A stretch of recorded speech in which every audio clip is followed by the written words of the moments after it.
Away, away. Is this working? We are live. I think we're live. I'm 90% certain that we are, in fact, live, which is always a nice bonus. So, how are we all doing? Welcome. It is race day ahead of the first race of the 2023 Formula 1 season here in Bahrain, and I tell you what, I am pretty damn excited about this one. Look, I have set up a new screen on OBS, so we now have this that we can use for something. If we ever do a live session watch along, this is something cool I can do. It can turn into a radio show. So we have the chat open and all of that stuff. So it's all pretty fun. But how are we all doing? There he is. Hello, Airbus guy. How you doing? You are live. Thank you, Sam, for letting me know. Hello, Colin as well. Hey, Ibris as well. Ibris of Amber. That's a pretty fun name. Hello. Sexy indeed. So there we go. That is I think this is cool. I think it's pretty cool. If we ever end up doing some like session watch along stuff, this is probably the screen I'll end up using. But our main one is not that one. Our main one is this one. So let's get my I had to play around with all of the things that are open, so I'm gonna have to redo that one. Where the hell is it on OBS? I should have an easier way of doing this by now. No worries. Right, cool. So I want that one. I think this is what I want. Yeah, this is a tab I want. Let me just make sure. Yeah, okay, cool. It's always a nice bonus when you're, showing the right screen. And it's not something that I always do because, quite frankly, I'm pretty appalling at this whole OBS thing. The streamer life's difficult, I tell you. There's too much technical stuff going on. Oh, Sean Kelly's at the track. That's nice to see. So yeah, F2. Teo Porsche this morning. Might be setting up what it's going to be like in the F1 race, if that gap's anything to go by. Hopefully we have a slightly more interesting F1 race than the Formula 2 race was, and a little bit less of an absolutely monstrous gap up front as well would be quite nice. Unfortunately on that front, I do think Red Bull and Max Verstappen might be in for quite a strong race. We said coming into this weekend that basically this is going to be the strongest that Red Bull are going to be at any point in the season. This is their peak at the moment. And then obviously, I'm going to do it again. I'm gonna do it again. This graph. I love bringing it up. But that's because it is the big talking point about this season. It's going to be what shapes up the running order as we progress through the year. So, yeah, I don't know. I think Mercedes were a little bit far back, and it does seem, Toto Wolff has admitted now they are going for a philosophy change, which is very good to hear, because I was slightly concerned. Oh, there we go. I was slightly concerned that they wouldn't, and that would be a really, really, really stupid decision. So I'm happy that they are, they're actually going with a new concept. It's all going to be good, hopefully, for Mercedes, and they can start to compete, because ultimately that is what we all want. We want, Red Bull to be up there. We want Mercedes, we want Ferrari, we want Aston Martin. You want as many teams as possible up there competing for regular podiums and wins. So hopefully that's the way it goes this year. I think it probably will be to an extent. But I do have a really cool stats. I have some really cool stats I want to show you guys, actually. I'm gonna quickly head to the other screen so I can quickly go through all of the bookmarked tweets on the RaceBeacon account. So that I could find it. Oh, please. Oh, I didn't bookmark it on the right account. Okay, I'm going to head over to my other account. Here we go. This is the one I want. So let me copy the link to that. And then paste the link to that. There we go. Okay, so this is the tweet that I want to show.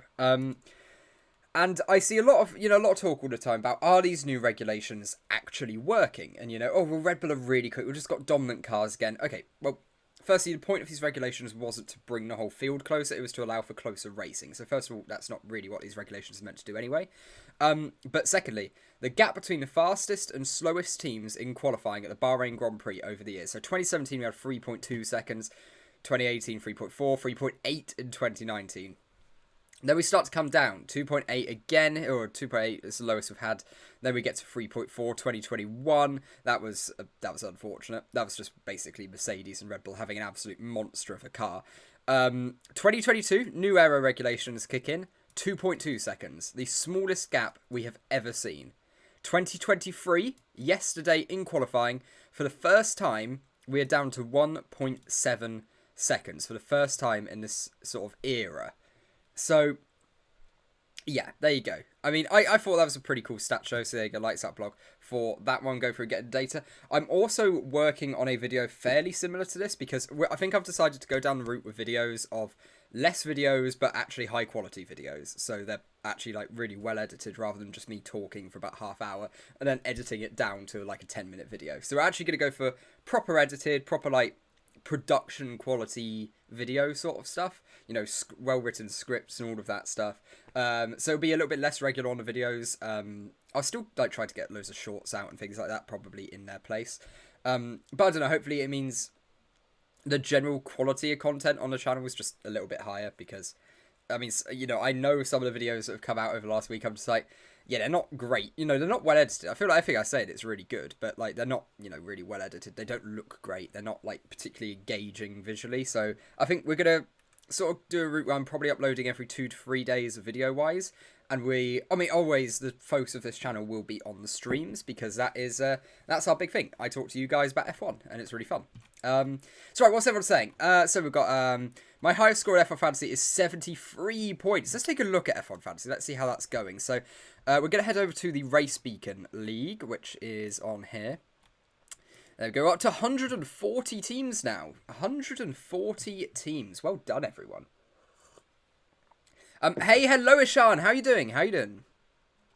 First time I watched your stream was Brazil 2021 quality infringement. Oh, you were very early on then. You were very, very early on. Because I think my first streams were around the Mexico race. So yeah, you were very early on with that.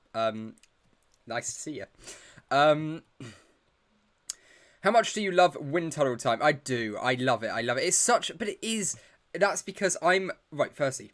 So yeah, automotive engineering, that's what I do. There's a lot of structure stuff in it, but I am a simp for the aero stuff. I really love the technical design with all of the aero. I just absolutely love it. So having done it myself, I appreciate how big of an impact all of this stuff has. And that's why it keeps getting brought up, because first of all, I love it. I love talking about it. Secondly, it is genuinely important. So I like it. I will always bring it up this season. I'm excited for F1. I predicted diverse Q1 eliminate. Oh, De Vries Q1 elimination. Yeah, I agree there. To be honest, he's not a great driver. Hello. How's it going? Hello, Yash. How you doing? I'm all good. Hope you are doing well as well. Hi mate, love your work. Thank you so much. Top 10 means a lot. Just tweeted you alive and tagged you, so if you get a notification, it's just me, mate. Thank you so much, Sam. Thank you so much. I will make sure to give that a like and retweet. So let's take a look at what's going on. So let's take a look at my teams first. We've got a total shunt on 84 points, 25th in the rankings. My has to win is on 70 points with 84th. 107th is Tweak My Diff on 62. And that was basically, I didn't realise how strong the weighting was for constructors. So my constructor heavy team is winning. My mix is in between, you know, where I've only got one good constructor, but I've got 2 or 3 top-level drivers. And then Tweak My Diff, which was my driver-focused one, that's the one that's doing the worst. So I think that's really cool that that's sort of how it's turned out. So I see a lot of people up here are choosing to use their extra DRS this weekend. And that's going to score well this weekend. That is going to score very well. So, yeah, Brood Racing is going to be right at the top this year. At least in those first couple of races. Because the amount of points he's about to pick up, tell you. We've got Green Bull Honda as well. So, yeah, you know, it's all these sort of same teams around the top that you'd expect. So, if we take a look at my team, just for the sake of looking at it. Where am I? There we go. So we got Verstappen on 20 points, Alonso on 6, Hulkenberg on 1. Ooh, yeah. Hulkenberg did well, but Magnussen, I tell you what, I was expecting better from him. Perez on 9, and then Red Bull 29, and Aston Martin 19. So it's looking all fun in the Fantasy League at the moment, but obviously the real points come today. It's just like in real life, the real points come today. So yeah, I'm gonna quickly start. I'm gonna leave this on screen because I just feel like this is a really big stat. Really, I don't know. I just feel like it sort of shows where we're at the moment and how this grid, like I was saying yesterday, it definitely seems closer. What's it? Am I there? I don't know if it worked. I don't know what I mean. I'll have a look. I will have a look on the RaceBeacon account. I assume that's what we're talking about.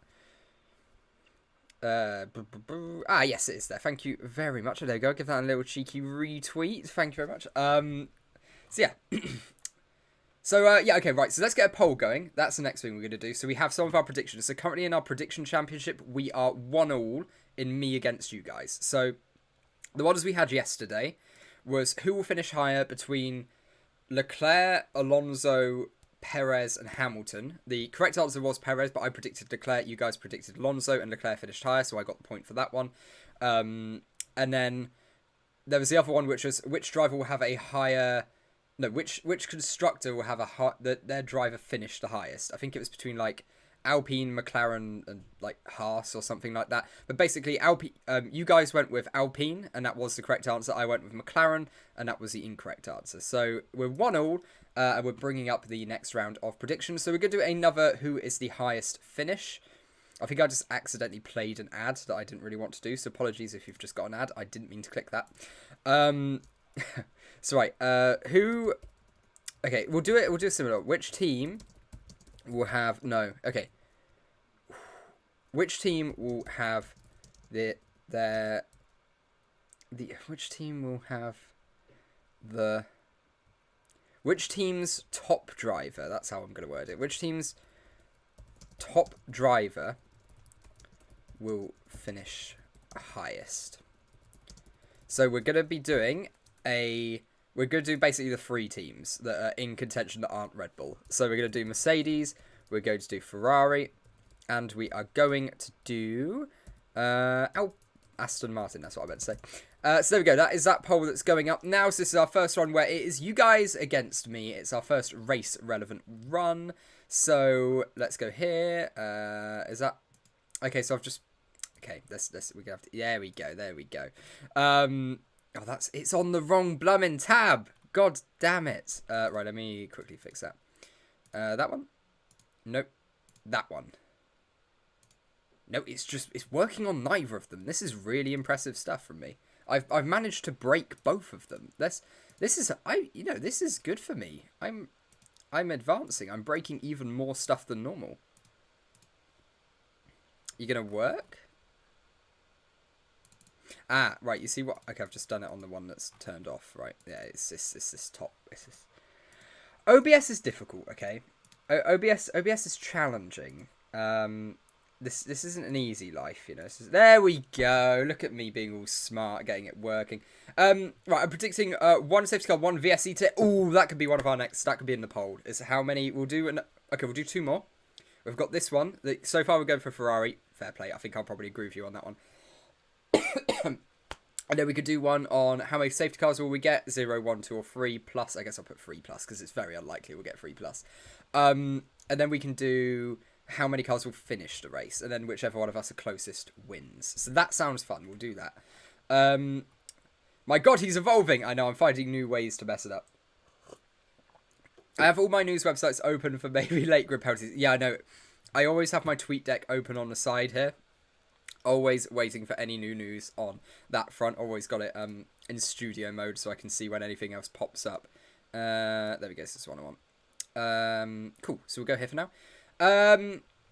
Hi Sam, it's been a while. I have all my news website. Yeah. So I'm basically doing the exact same thing. I've just got the tweet deck open all the time so I can just see it on the site. It's a good system. It's a really good system. Yeah. I mean, okay. So. What are we expecting from today? I guess let's sort of get into the race track because we're, 2 hours and 47 minutes away from lights out. So we've got another about 2 hours in this stream to sort of go over everything that we think is going to happen today, what's going on in the world. I really, genuinely, only think Verstappen could win this race. If he breaks down, then it could be a bit of an open season, but I just feel like we're in a position where Ferrari, 3rd and 4th on the grid, have too much degradation. They're just not going to be strong enough in the race on that core race pace that they need.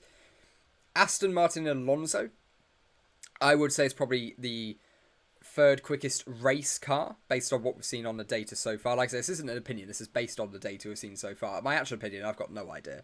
But based on the raw data, we're in a position where they have got theoretically the strongest race car besides Red Bull. So you would think Alonso will end up this race in 3rd. My problem is, can he overtake both of the Ferraris? Because that won't be easy. So even if he gets up into third place without a late safety car, it's just not going to happen. Verstappen should walk this race because he normally has the edge over Perez in race trim as well. So this should be a simple Verstappen win. And basically that means if he doesn't win, we're in for a good race. So on that front, I sort of hope he doesn't, because then that means, like I say, it would have been a really good race. So we'll see. We'll see what happens. I'm being dragged to a restaurant 2 hours before the start of the race, and I have to walk my dog after. Oh, that is rough. That is very rough, actually. Well, actually, if you're walking the dog, it's very rough. Yeah, I'd turn off the stream if I were you guys as well. Should get a good few laps of Alonso versus Ferrari. Yeah, exactly. I think that'll be the battle for third place on the podium, is sort of between the Aston Martin, maybe Hamilton if he has a really good race pace, maybe George as well, of course. But no, I feel like the battle is the Red Bulls up front. They're just going to sort of drive off, do their own thing. Because like I say, this should be the strongest Red Bull they're going to be this season. So they're just going to drive off, do their own thing, be all, sorted. And then all the main battles are going to come from behind. And I don't think that's a problem for the first couple of races, really. Because like I say, I think Red Bull will likely be outdeveloped a fair bit as the season, especially when we get to like the latter half of the season. So they are going to need some good points to sort of keep a illusion of a championship battle going later in the season. Maybe, I don't know how the season is going to play out. Obviously, if we did, I'd be putting a lot of money on it right now. But yeah, very woof. Yeah, there you go. F's in the chat, hope you make it in time for the race. Yeah, no, fingers crossed you do. But what's that, you're going out for a restaurant, you're gonna be good like hour and a half at least there, then you got to walk the dog. I mean, depending on the age of the dog, how energetic the dog is, it's gonna be very difficult. Maybe jog, do that. Yeah.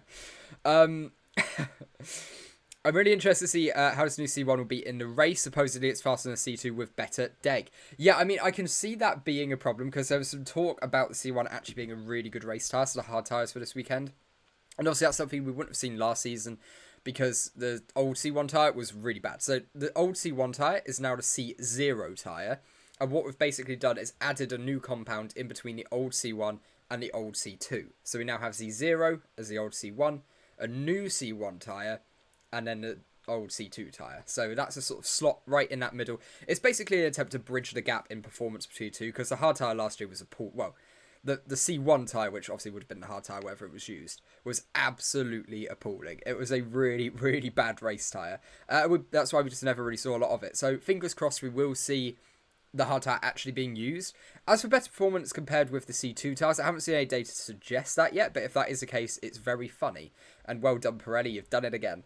I do have Sky Sports F1, but I forgot my phone, so I only have my tablet. Ooh, don't think that will fit in my pocket. No, might be close. My grandparents are going to be there at the restaurant. I'm screwed. I remember watching, it was one of the first American Grand Prix in the Circuit of the Americas, Austin.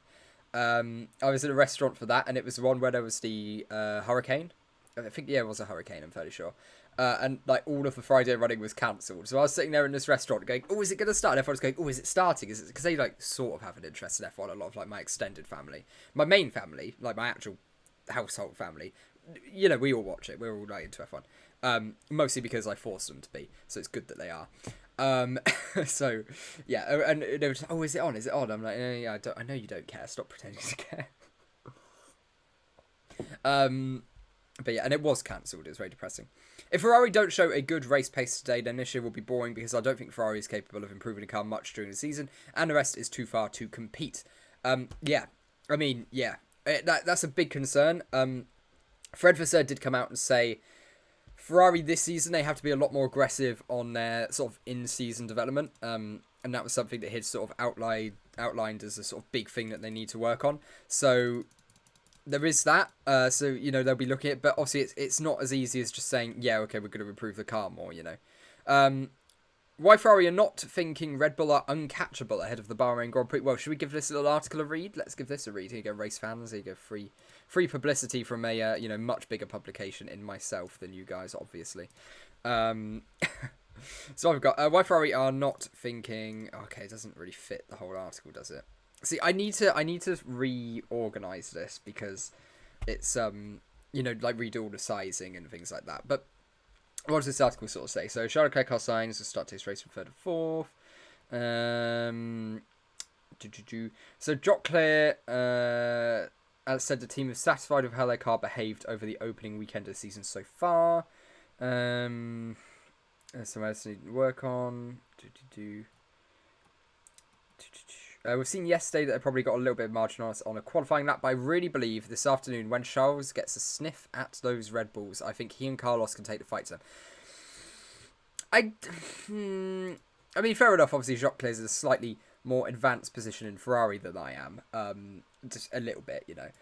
So yeah, maybe we can believe him more, but I don't see it. I don't see that being the case at the moment. Let's go to this one. This is one where we just follow a journalist. So, as I say that, Mercedes new front wing. There you go. Right, so what we've got here, so this is Pierre Gasly being fined €100 for speeding in the pit lane during a qualifying session. Not a lot went well for Pierre yesterday, did it? Not a lot went well for Pierre at all, actually. It was a pretty awful day. According to Sky Germany, and I don't know how much to believe this, there was some talk that they changed his setup sort of without telling him beforehand, but I just don't see that being the case, because the driver does have a lot of input on their, setup, because that's the whole point of having the driver. So yeah, not entirely sure I believe that necessarily. But we'll see what that ends up being. So yeah, this is something a little bit more interesting as well. So pretty brutal assessment from Toto Wolff this evening on this year's Mercedes. Could be forced to scrap the design, which may have reached its potential budget cap of 111 million. Means they simply can't spend their way out of trouble. Of course, I'm on the outside looking in, but that was after only one qualifying session, not even a race. Just seems a little odd in my... But I think this is more Toto Wolff setting up this change in design that we already know they're going for Azerbaijan, where we're seeing the side pods come back. So I think what he's basically... Toto, having spent the last year defending it, is now sort of going, yeah, we've given it its run, we're going to get rid of it now, and make it seem maybe like they're in a little bit worse a position than they actually are, so that he can claim it as a bit of a triumph. When they do eventually get it all sorted. Pierre is 2 penalty points away from race ban. Yeah, and I can tell you, I think in the first 5 or 6 races this season, there is going to be a post-race stream where the title is Pierre Gasly facing race ban, ? Because, and that's not even going to be clickbait, because he genuinely will be. One more incident for Pierre Gasly that's like investigated after the session or something. Yeah, he's genuinely facing a race ban. 2 penalty points, that's all it's going to take to get a race ban. That front wing note, I know. Red Bull race pace looks a bit too good. No, I agree today. Like I said yesterday for qualifying, Red Bull are the favourites. Don't be shocked, when... I want to say don't be shocked if, but don't be shocked when they win, to be honest. The race pace looks really strong. Aston Martin, the team that look remotely competitive with Red Bull on race pace. Well, at least Fernando Alonso does. Can't say much for Lance Stroll. Think he might struggle today, especially with the problems in his wrist. Obviously, in 2 weeks' time, when we've got Saudi Arabia, yeah, he should be recovered enough for that not to be even really a remote concern to it. It might ache a little bit, but I do think this race might be a little bit too much, maybe, for Lance, but obviously, we'll see how that goes. Hopefully, he's fine, and, hopefully he puts in a decent performance, because we want to see... That's a top 4 car. In fact, you could maybe make the argument it's a top 3 car, that Aston Martin. So you want to see him in the fight, at least being able to compete. So fingers crossed Lance is sort of okay enough to put in a decent performance today. Does make it a lot better. I remember speaking to Jenson Lewis in 2012 at the Brazilian Grand Prix, and both drivers were so excited for 2013, and McLaren that season was the most successful car from memory. They went with a redesign for 2013. It was a shocker. Yep. I remember that as well. The team have not been at the front since. Yeah, it's not great. Just go show how vital it is to 1, make a good start, 2, if not realise when it is time to make a change. If that is now after 1 session, then it is best to pull the trigger. No, but again, they already have pulled the trigger. They are redesigning these other philosophies that they're going down. So I think this is Toto more just like laying the seeds to then justify this change that they're making in a few races anyway. Yeah, for me, that's how I sort of see how this is all going. As far as play on at the first set of commercials, and the channel is currently showing this holding screen. Well, this is going well, isn't it? This is going well. The Aston Martin was launched in the UK ahead of pre-season testing. Its performance has impressed many, so I thought I'd take a closer... This could be good, actually. I do like a lot of what Sam Collins has to say on the technical front. Not sure he's a great presenter, but his actual detail of analysis is and understanding is really good. Saffron 20 hours news ticket. Yeah, they've gone for more of a Ferrari-esque wing than we saw in previous years. Front was a little less angular than that used on the late season AMR 22. So I see, just a little bit less. That's cool, actually. It looks pretty good. I just love these cars. They just look so good. Yeah, end plates are fairly similar. The trailing edge looks a bit more sculpted, and the unions of the wing element. Yeah, so basically that's just tweaking the design more. So they had that sort of general shape. I mean, that's the sort of your aerofoil shape anyway. That's just your general winglet shape. And yeah, they've just sort of tweaked it to redirect the airflow to actually make it go where they want it to. Front brake ducts have been redesigned as well, which is pretty cool. The front bulkhead, I love that. Look at it. It's all this stuff of Formula 1 cars. I look at that and just go, that's so cool. I really love it. All the technical aspects of it, I just love it. Front suspension, it's a pushrod layout, as it was 22. Yes, that's just carryover. It's not really much of a difference. So I don't know, the team introduced its launch, was subsequently copied by many other teams. That was pretty cool as well. So that's on, yeah, it's on the leading edge of the floor, yeah. Wing mirrors, obviously we have the larger wing mirrors this year by regulation. But yeah, that's pretty cool as well. Yeah. Roll hoop, yeah, roll hoop. I mean, the roll hoop's never going to change that much anyway, so that's not much of a shock. Because a lot of that's quite fundamental aspects of the car that they're not really looking to change. Side pods is definitely where you see a big difference as well. Massive difference, really. So, yeah, obviously, so cool. I love looking at these and comparing them. It's so fun. What else have we got, though? Oh, here we go. This is the real secret of the side pod. Cannot quite be seen from the side of the car. Instead, a very pronounced valley separates the outer part of the side pod from the main bulk of the car. So, as you can sort of see with that. This is pretty cool. Shape of the dip, creates vague remembrance of seen on Ferrari. So yeah, this is so more that we've seen like on the Ferrari-esque design of it. That's the thing.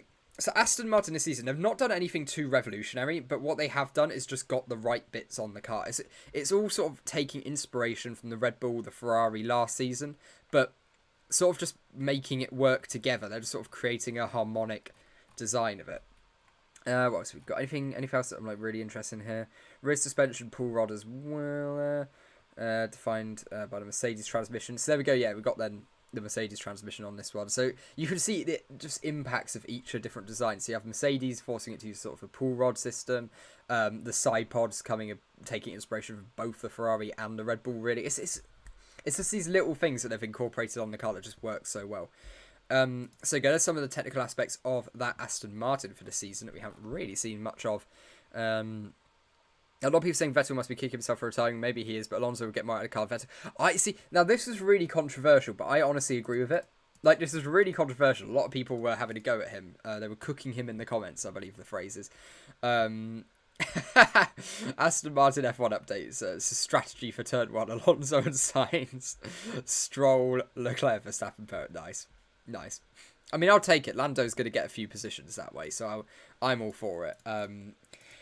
Can you imagine a Stroll doing that? Just because I mean, I'm not being funny. His racecraft really isn't that good, so like it would be quite funny, sort of seeing him race with these top guys who are used to aggressive but fairly clean, not normally ending with a crash, sort of battles. So that could be quite funny. That could be really funny, to be honest. I would love to see it. I actually genuinely would, just because it's pure comedy. Pure comedy. Plus, it'll make a great post-race stream.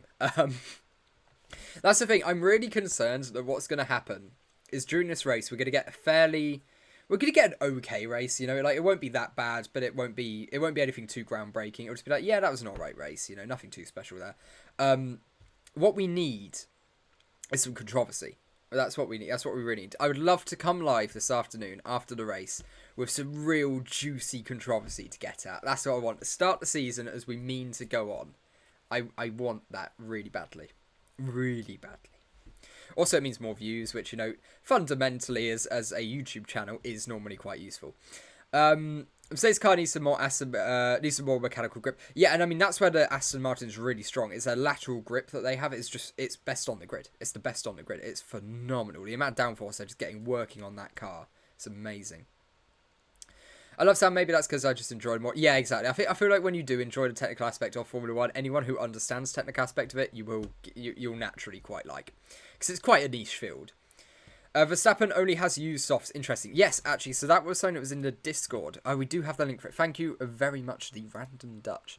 Let's bring this up on the stream. This is something I wanted to take a look at. Is the tyres available for this race? So there we go. This is the one we want. Let me drag that in. Here we go. So let's take a look at the tyres available. Actually, let's just take a look at all of this, right?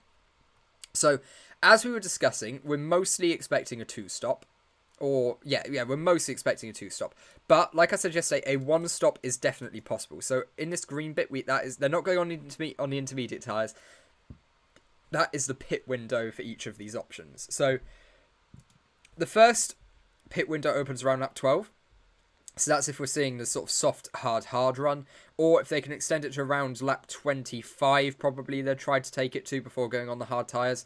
For the end of the race on those softs, but not many people, as we're probably going to see down here, are going to be starting on the soft tyres. I think Ferrari, what this yells to me when we compare it to this, when we compare it to the sort of expected tyre strategies, I feel like Leclerc is going for that 1-stop. I feel like that's what they're going to be going for today. Ferrari and Leclerc with that fresh set of soft tyres going for the 1-stop. I feel like that's going to happen. I don't think anyone has a scrub set of hard tyres though, do they? Oh no, they do. Everyone has a HU or HN. So that's soft new and soft used. Okay, so yeah, we only have new hard tyres available for the race. So especially given they have an extra set compared to Verstappen and Perez, I just feel like that's the route they're going to go down, and the fact that they've used their medium tyre that they had available. So they've got a scrub set of mediums, a few scrub sets of softs as well, but a fresh set. So are we expecting the Ferrari strategy to be a soft hard then? Are they expected to fit into a strategy 3 window? Because they can't really do strategy 4 on here, because they've only got scrub sets of medium tyres. So that won't work as well. I mean, they were probably only lightly scrubbed, but it's a bit of a difference. Sergeant 3 new softs. Yeah, he's just going for the soft today. Yeah, I think a lot of this comes from qualifying though. As you can see, the guys who were out in Q1, Q2, they don't have a spare set of softs because they used one less set of softs. But Verstappen only did 1 lap before the red flag, so really yeah, exactly, yeah. Yeah, I mean, that's the thing, they do still have relatively fresh soft tyres, it's just not completely unused. And actually, there are some benefits to having a slightly scrubbed set of tyres as well. You're going to get them into the operating window a lot quicker, you've not got to get all the shiny stuff off, sort of thing. So yeah, there are benefits as well to having a scrub set of tyres, but it depends how worn they are. Obviously, if you've done 5 laps on them, then yeah, that's a problem. If you've done 1 or 2, reconnaissance lap, maybe a lap or 2, they'll be fine, pretty much. But yeah, the soft tyres just don't last very long, so that's sort of the key point from them. If McLaren want to be a front-running team in this decade, they need to be the main priority for an engine manufacturer, and Red Bull Powertrain will prioritise Red Bull, so I don't think that might happen. No, I mean, I think we're at the stage now where it is the main manufacturing teams who do really well, or an Aston Martin that's getting billions pumped into it regularly now. That is how you're going to achieve the top of the grid these days in Formula 1. It's not quite as easy as it was before. I was looking at Discord, so right, yeah. The way we pronounce controversy in NASCAR tongue is controversy. Controversy. Yeah, that.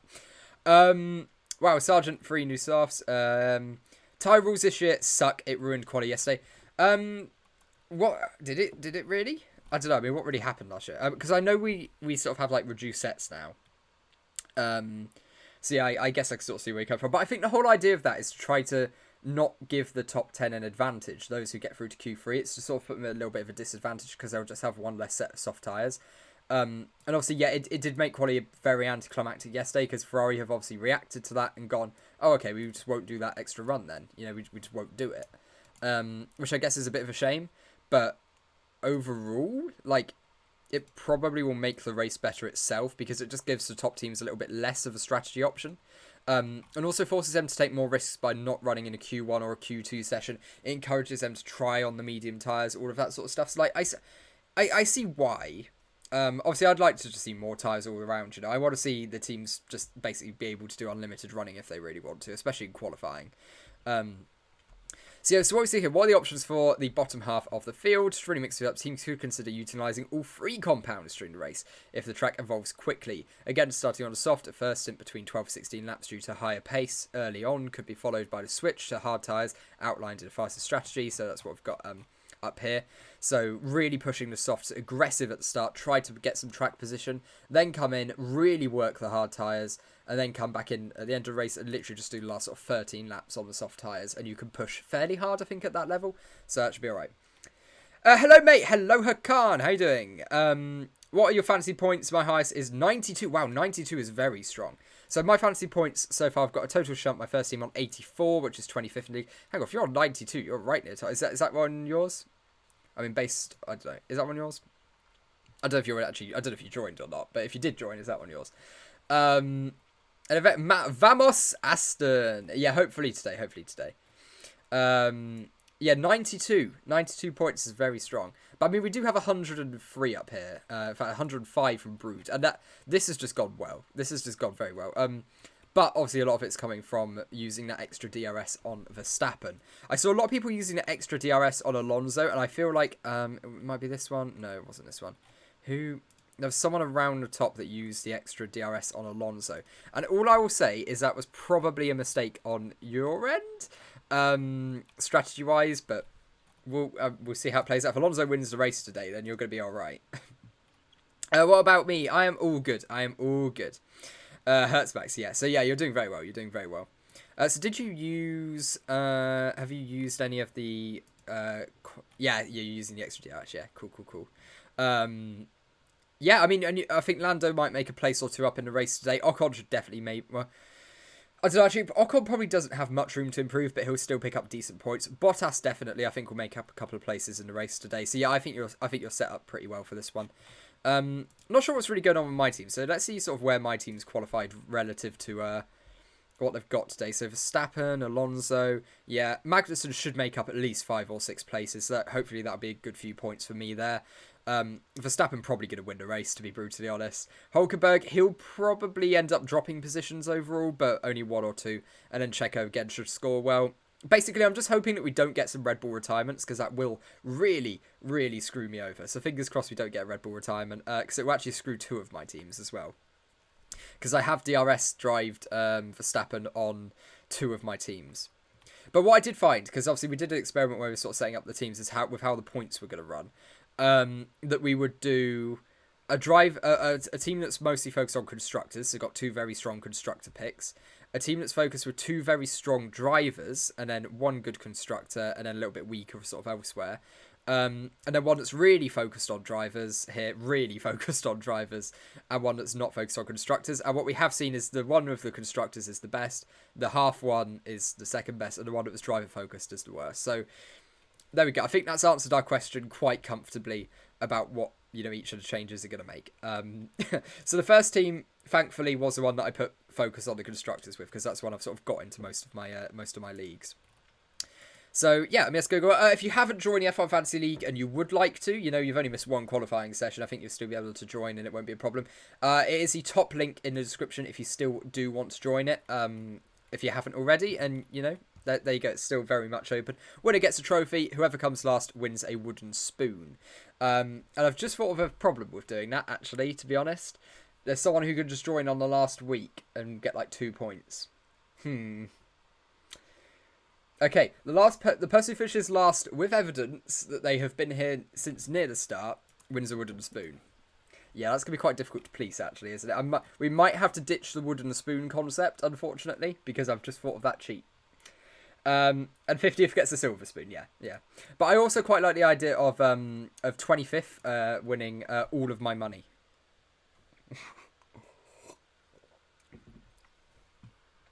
Thank you. Do have to join a league in F1 Fantasy? I mean, you don't have to. If you want to join, you can join it.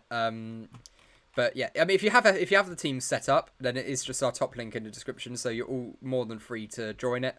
If you've got teams set up already and all of that sort of stuff, the options there.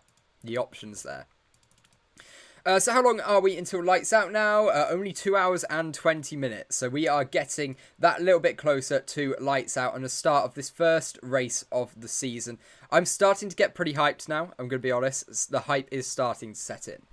Have we got any tweets from anyone around track? So Haas, a couple of pictures. Oscar Piastri about to make his F1 debut. There's a picture of him when he was younger.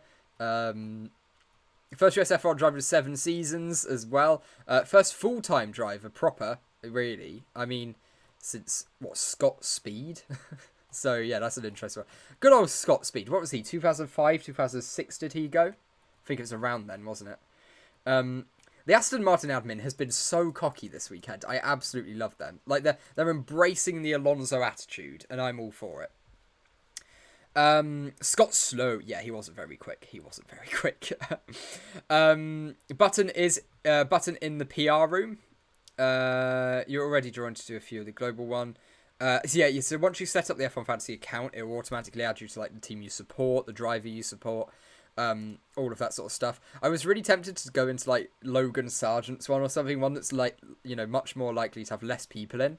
And just say I could win one, but I don't know. We'll give it a go. I actually went for Lando in the end, which has got 100,000 plus teams in it. So, yeah, there we go. That's good. I'm sure I'll win that one. I'm currently in the top 9k, and a lot of people have used their chips on the first race. So, overall, we had a pretty strong quali. And this is the sort of point I'm making. All this F1 fantasy stuff really shows us is that we can get a really good understanding of the grid from pre-season testing. We actually can. We always joke, oh yeah, it's just testing, we learn nothing from it. And yeah, I mean, on the headline times, yeah. But when you really dive into it, you look at the race pace, you look at how the cars are all handling, you get so much from testing. You really do. Whereas Massa, I don't know, I mean, probably sleeping somewhere. I'm not sure. I don't think he's... What's Felipe Massa up to these days? What is he up to? We're very, very close to season getting underway here. I'm very excited. Fernando and Nico leading the way. How many teams has your favourite driver raced for? So what we got here, yeah, obviously Fernando leading the way. He's driven for about half the current grid, which is just amazing. They got Hulkenberg on 6 as well, which I didn't realise Hulkenberg would be on 6, although it is sort of cheating when you have Force India Racing Point and Aston Martin on there. I don't think that really counts quite as much. But Gasly being on 4, that's one of the weirdest ones to me, because obviously he's not been around that long. It just seems weird that he's sort of all the way up there. But he has. It sort of highlights the struggles of his career so far. He's really just struggled to find a place where he can sort of build ship. And, you never know. Maybe this is it this season. Alpine, next couple of years he'll be there probably, and he could just really sort of settle down and get into his rhythm as a Formula 1 driver. Really actually have some just sort of, I don't know, some stability for once, really, without being part of that Red Bull program that's just a pressure cooker, really. I'm now holding a overexcited dog in the back of the car. She isn't staying still, and she is just farting. Oh, that's gonna smell. What we got? Toro Rosso, AlphaTauri, these same. Yeah, I mean, yeah. Like I say, it always looks a little bit worse than it is with these, because it's just not really... Like I say, I mean, what we've got here with Hulkenberg, Force India, Racing Point, and Aston Martin. It doesn't really count, does it? And also the Aston Martin was only for a race or two. Really, Alonso's is the most significant one, I guess. But Minardi, I miss Minardi. I really do. I mean, I never really saw Minardi, but I've watched like F1 reviews and things like that of the old seasons. I want Minardi. It's a good name. I like it. It does stink, but she's beautiful. Yeah, no, you always forgive them. Because they look really cute. They've evolved well. Ocon 2 in that, yeah. I mean, it's ridiculous. It's really ridiculous. Pirelli, what have they put up? Looks like you lost the wheels, but don't worry, found them. Oh, we're doing memes. Primed and ready. See, it's a good joke because they're saying primed and ready, and they haven't got any prime tyres on it, like down here. I'm hoping the admin did that on purpose because it's funny. They probably didn't, no. But if you want to read into it, you can. My dad once started up a old McLaren V10. I mean, that sounds very cool. Is racing with a bottle of Jack Daniels in Autodrome de la Heaven. Oh dear God. Oh dear God. Yeah, that's what Fangio would be up to be fair. I see what you mean. Where's Ricardo? I don't know, the slums of Australia somewhere. I don't know. Yeah, last year didn't go well. Last year did not go well for him. If Aston continue to be really good and start challenging for wins, could you see them replace Stroll? So yeah, I sort of mentioned this in our pre-season streams. I think if we get a more competitive Aston Martin, and Lawrence Stroll realises, hang on, we could be winning championships. You know, if we have a year where Fernando Alonso comes like first, second, sort of around there in the drivers' standings, then surely if you're Lawrence Stroll and the rest of the team, you know, the upper management, you're starting to go, and then like Lance Stroll finishes 5th or 6th or something, it sort of costs you a potential Constructors' Championship. Surely they're going to think about it. They might not go through with it, but surely someone in that room is going to be thinking, should we still have Lance? Like, really, should we still have Lance? Obviously, we're talking hypothetical here that he doesn't perform very well. But I can see that being a real thing. Oh, we've got a dog photo. Hang on, we've got to stop everything. We have got a dog photo. Here we go.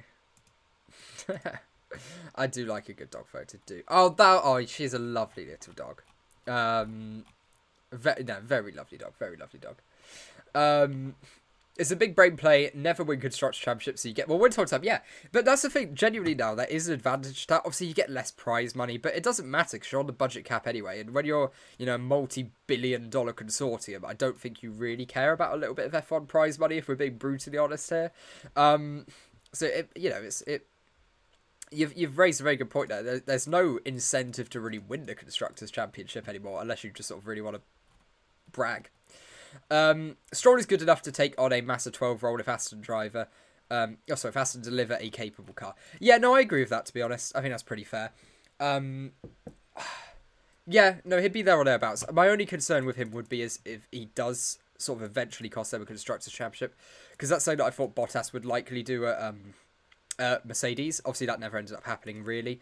But I did think, especially now with Perez, if we do have a slightly more competitive season this year, especially if that Red Bull car does, as we're sort of expecting, have a slightly limited development curve compared to some of the teams around them, Perez might end up costing Red Bull the Constructors this year, but I'm assuming Max is going to be able to score enough points early on that he should be able to sort of carry it. As long as Checo puts in a reasonable performance, a decent enough level, it should be fine. They should still be fine.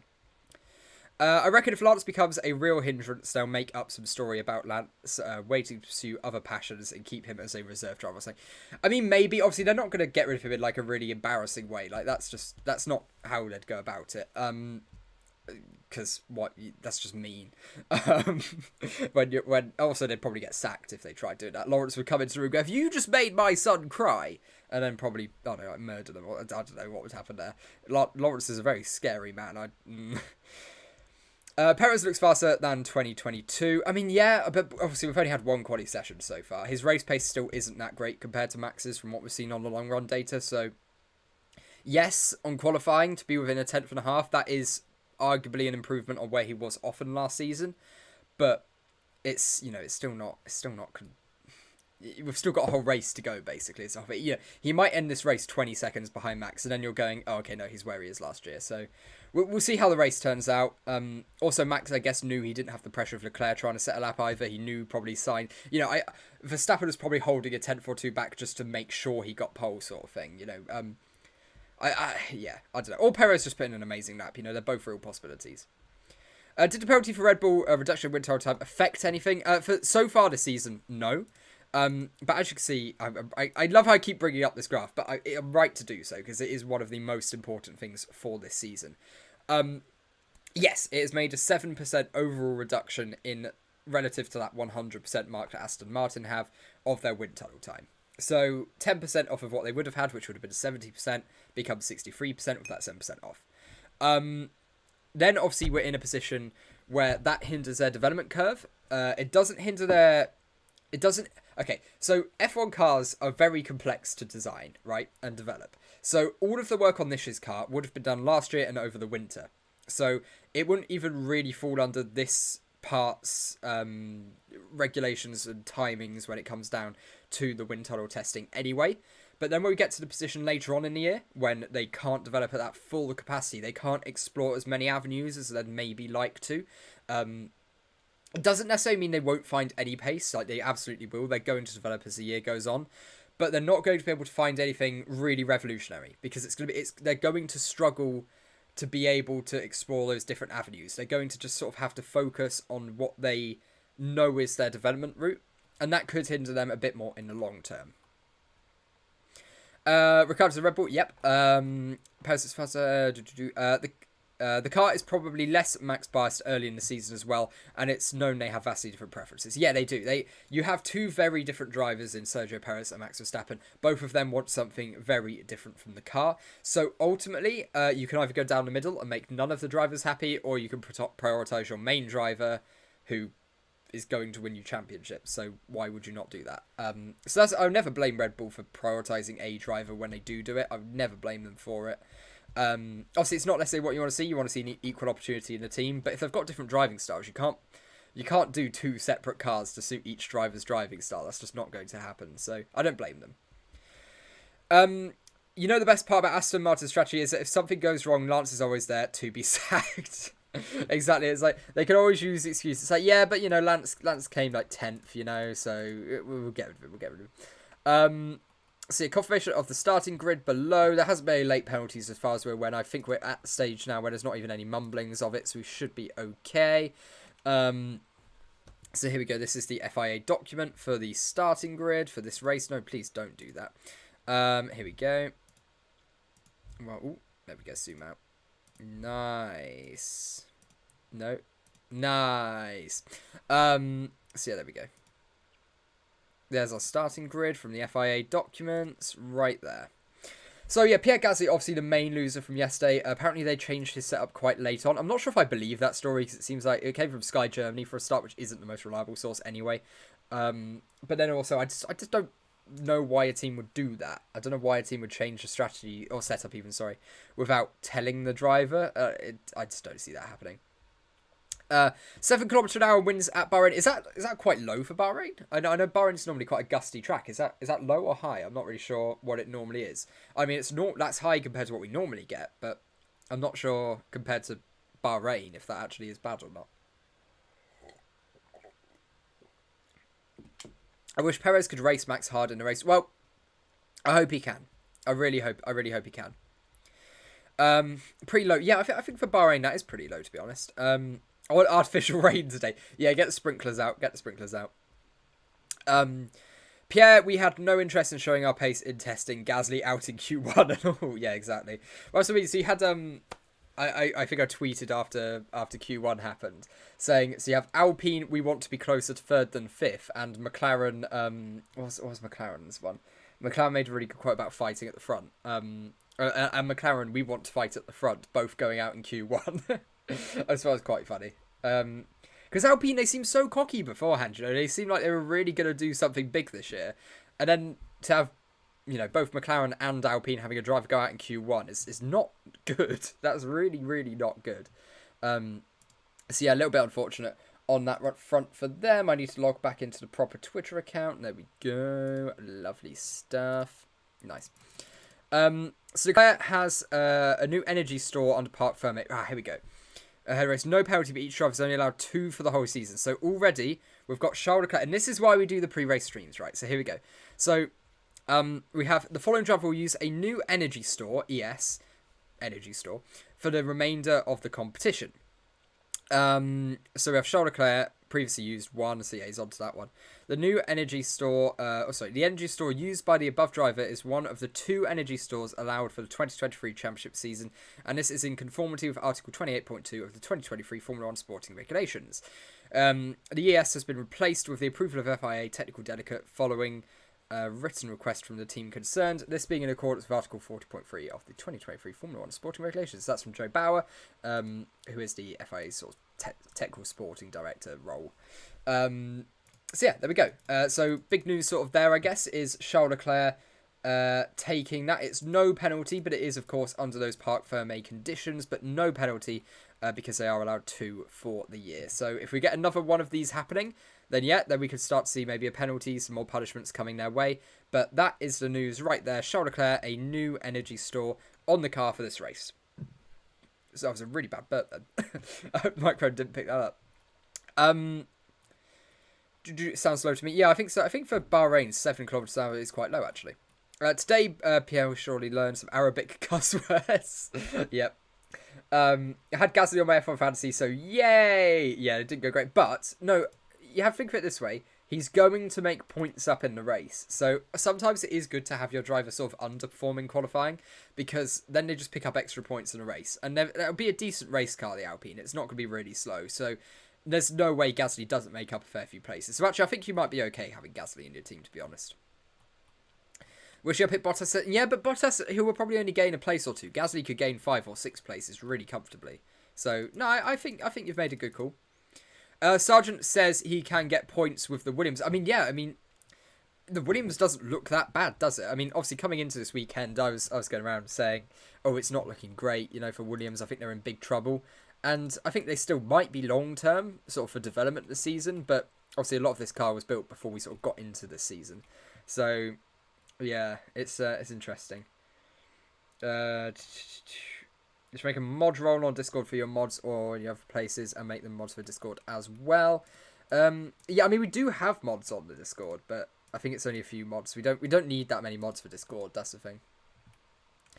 Was this lap 2? Yes, it was. Yeah, but he was already out in Q1 anyway, so I think he'd qualified like P17 anyway, and then had his lap time deleted to put him down to P20. So yeah.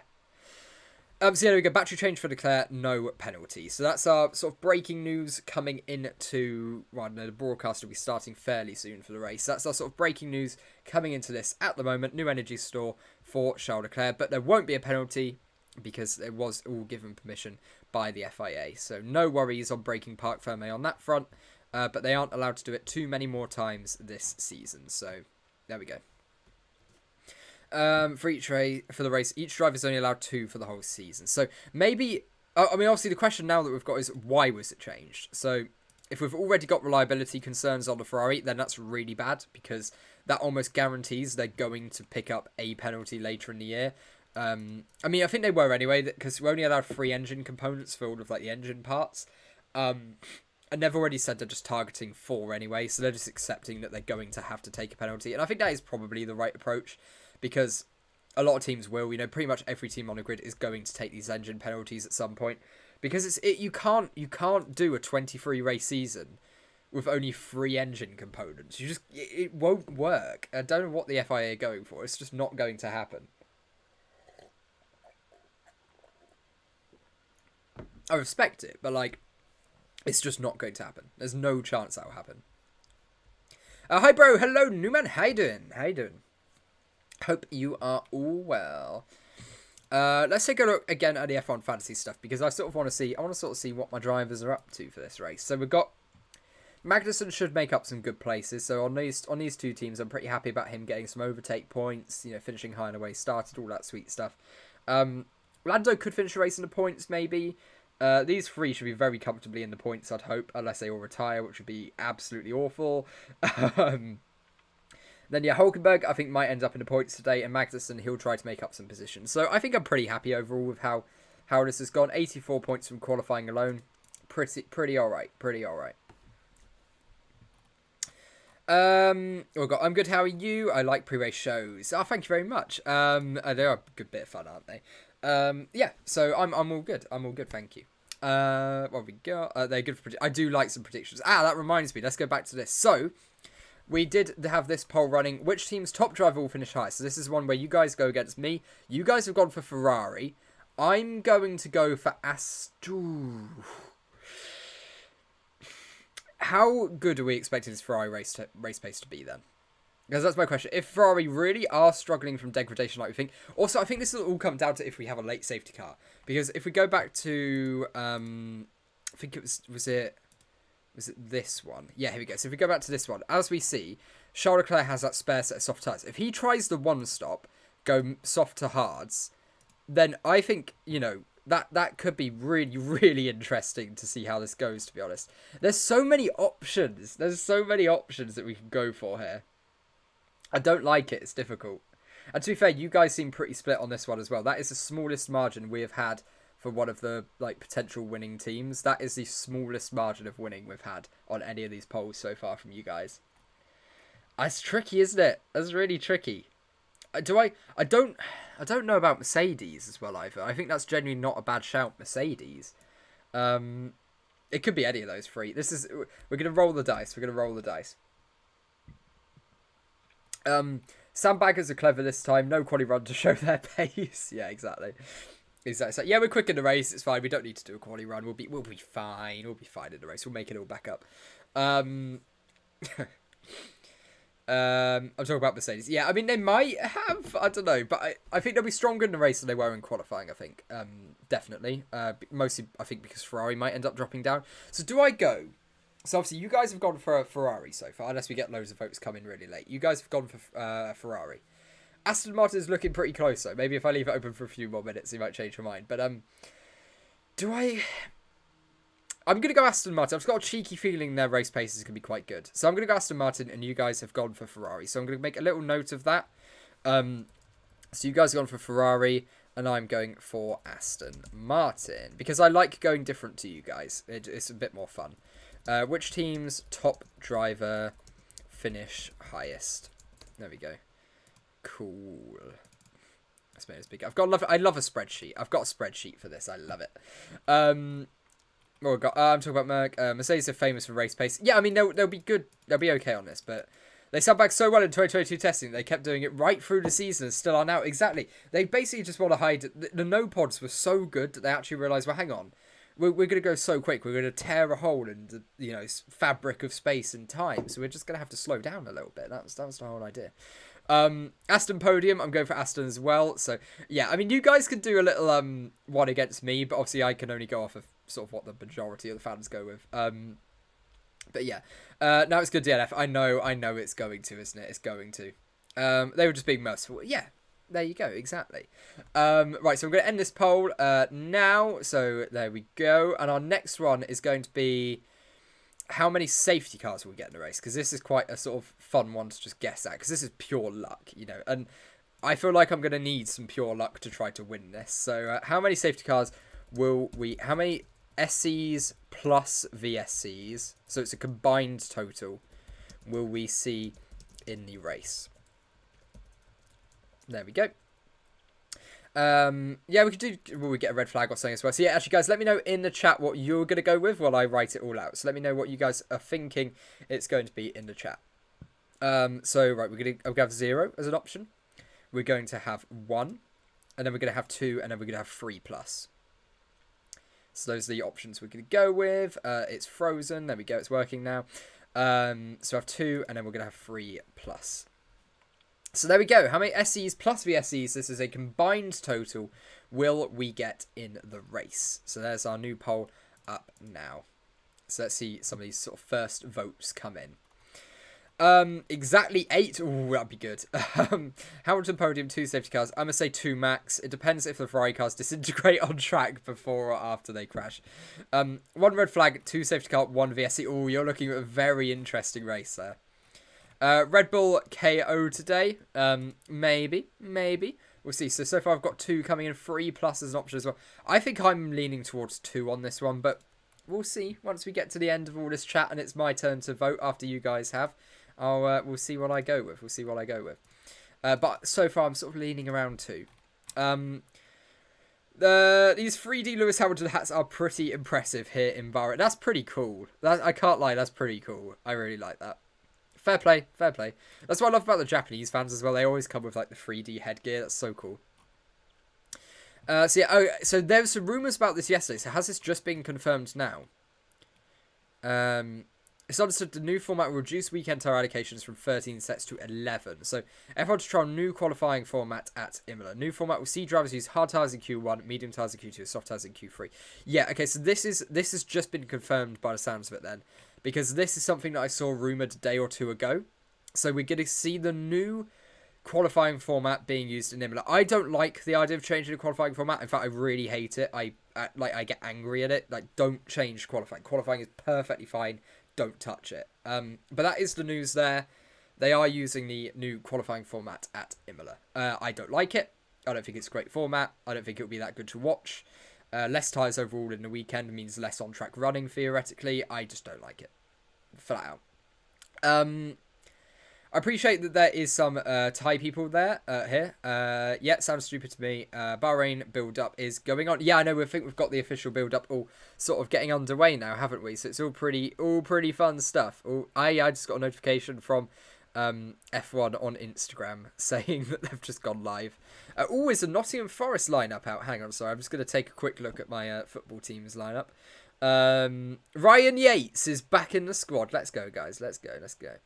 Okay, we've got Keylor Navas in goal. Like him. One will Shelby, Colback, Gibbs, White, Johnson, Froy, Lowry.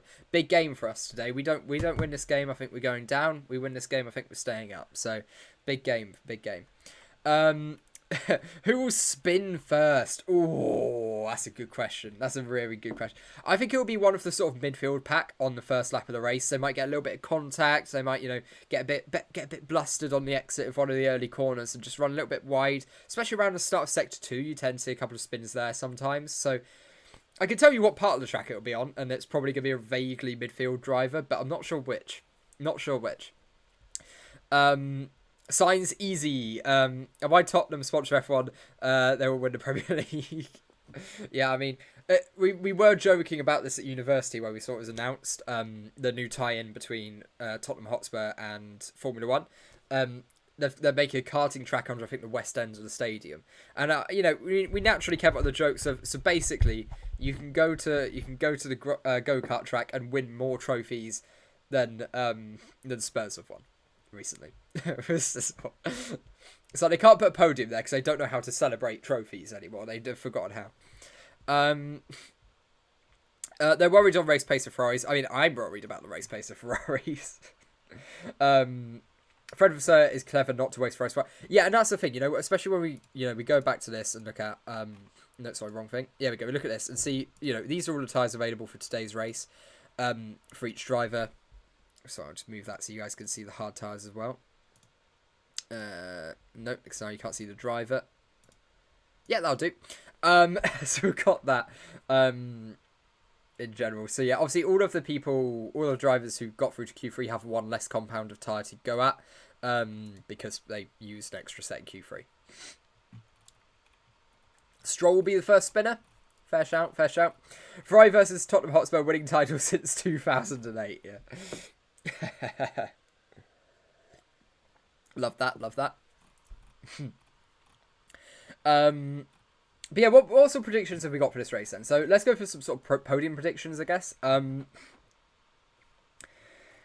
going to say Max is winning the race because I'm pretty confident about that. Like I just don't see him not. Wait, Grosjean got pole last night. What? Grosjean got pole. Fair play, lad. Fair play. What's that? I don't care. What we got here? Some pictures. Of course, Pierre and Charles together. How cute of them. How cute. Here we go. We actually get a photo with all of the drivers for once. We actually have all of the drivers there. It's been a while since we've got one of those. So yeah, there's our class of the year, as they say. There's all our drivers that we're going to get. There's going to be some good controversy around most of them, I hope. So should be a pretty fun year. I think I'm trying to get them all in frame. There we go. That's a nice one to leave on for a bit. Cool. Max Alonso Leclerc, 100% Stroll and his one wrist will end up P1. Yeah, I mean, it's just funny, isn't it? It's just, I really hope Stroll does cause a lot of carnage and controversy today. I think that'd be really fun. It'd just be so fun. Alonso, Sainz, Hamilton, I assume that's meant to be. Max Alonso. Oh, it went. It was Max Alonso. Max Alonso Leclerc. There you go.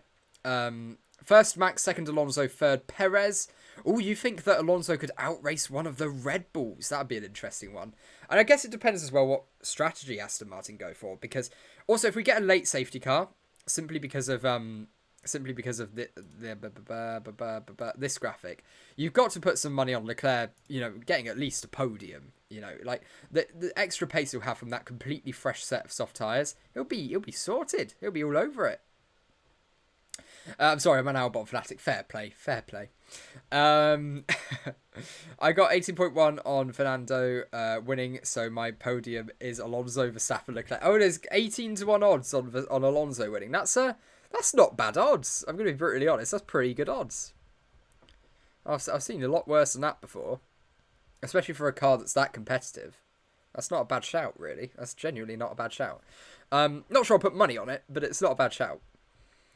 Merck's strategy about to ruin top runners. It could be. I mean, it could be. That's the thing. There's so many strategy. So when you have 8 competitive cars now, realistically, which is what we have, strategy is massive. We are.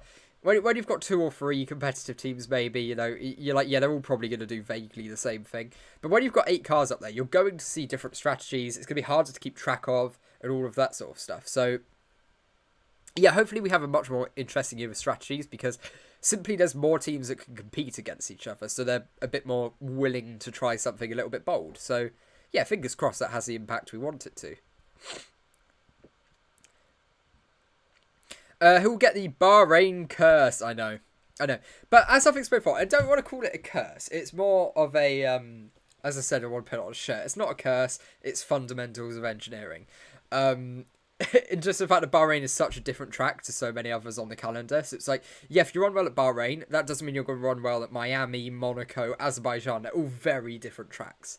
So it's not a curse, it's fundamentals of engineering. I feel like if I say it enough times, you guys will buy the shirt when I eventually put the merch line out. Go away, adverts. I don't care. Who'll be the first DNF? Perez. Ooh, interesting. I think it's just going to be whoever Lance Stroll wipes out into turn 1, to be brutally honest.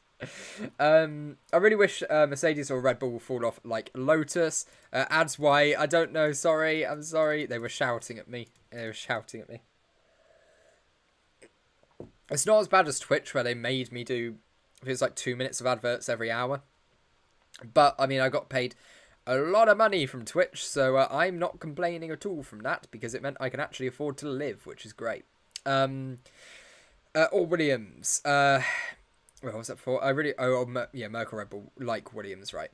I don't know. I mean, they have fallen off a little bit, Williams. It's not great. I'd like to see Williams back up there again, because obviously it's so much better to have them up there regularly competing. But I think we're sort of getting there. Twitch is just like Stroll only want money. Yeah, it's a bit.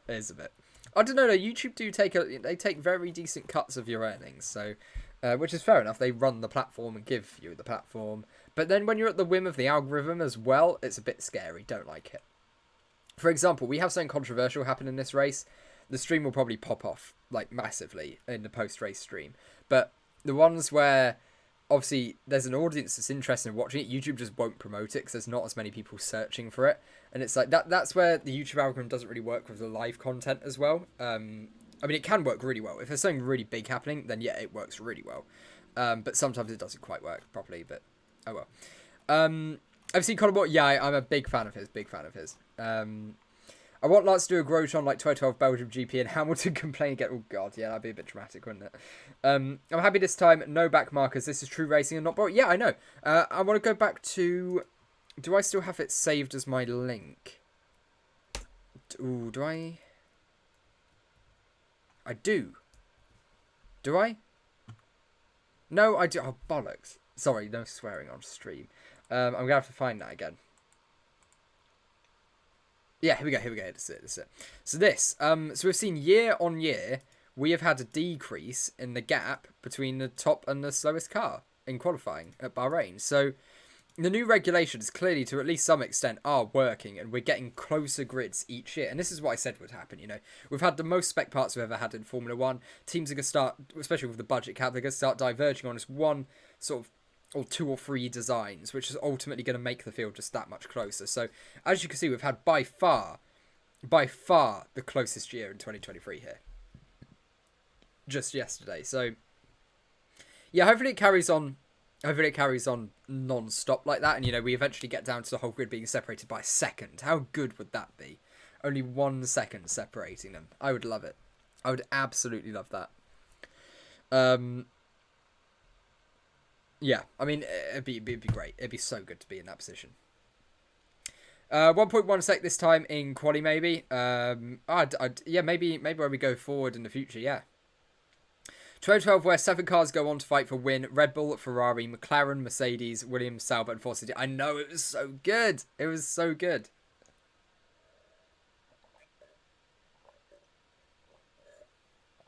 There we go. Done with a drink. I know, I would love a repeat of that. I just want to have different teams regularly competing for wins. That's it, really. Yeah, that's all we want. Yeah, is that too much to ask for? 8 really competitive teams, 16 drivers fighting for a championship. I'm not being greedy. Is that too much to ask for? Yes, it is. It is. But just even 2 or 3. I'll accept 2 or 3 drivers fighting for a win. I'll take that. I'll take that. We got a new follower on the RaceBeacon Instagram account. Thank you very much from you guys there over on Instagram. If you do want to follow us on Instagram, that is I think it's just RaceBeacon. I think our name on that is just RaceBeacon. So if you wanna give us a follow on there, it's RaceBeacon. If you want to follow us on Instagram, there you go. If not, don't blame me really, because a lot of it's the same content we got on here. You just get some more random content, pictures of me basically.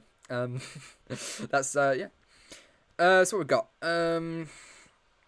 What we've got going on in the chat. Yuki angry team radios, haha. I do love a bit of angry Yuki. I'm gonna be honest. I really do like a bit of angry Yuki. He's good fun. He's good fun. Luke Browning has been summoned to stewards. Oh no, for not following event notes after he re-entered the pit lane after the feature race. Oh, that's rough. That's rough. Hopefully he doesn't get any real penalty from that. Given the initial success, here's a closer look at what probably the most changed car on the grid. The Aston Martin AMR22. Here's a closer look at what probably the... Okay, that's poor English scarbs, but, I appreciate the diagram. So you go. So we've got scrolled edge, top edge gurney there that we've got. Straight edge, very clearly. And then a re-entry slot as well, which is pretty cool. I know we've done a lot of technical looking at the Aston Martin today, but that is because they're the car that's basically got the most new stuff on it. So, again, nothing's revolutionary. It's all just good stuff. That's all it is. Villeneuve comment something stupid. Yeah, that wouldn't surprise me either. Most of the extreme waterslide setup. Yeah, you sort of see there. So yeah, the waterslide meets floor edge very early. Yeah, I see. Okay. That's cool. That's pretty fun, actually. And it is. That's what I mean. It's really aggressive aero we've got on the Aston Martin this year. It's like really aggressive undercuts, and of course this sort of water slide effect. So it's really cool. I love it. Getting extreme ramp slides to work is aided by the downwash of the front suspension and minor supports that you've got sort of around here. So it's really cool. I love this sort of stuff. I'm an absolute nerd for like especially the aero aspect of it. That's the stuff that I find really interesting. Someone leaking the Aston Martin cut? No, just a sketch. Just a sketch. A couple of days ago, I'm not sure where I was from. Bahrain Grand Prix build-up and Drivers Parade is live. Well, hey. As for all cars this year, there's minimal paint aided by the... Yeah, so I'll stop streaming around an hour before lights out, so we've got about 40 more minutes in this stream. Then I'm going to go watch the first half of the Nottingham Forest match with the build-up to the Formula 1 race. Then watch the Formula 1 race, and then we'll hopefully be live a few minutes after it ends.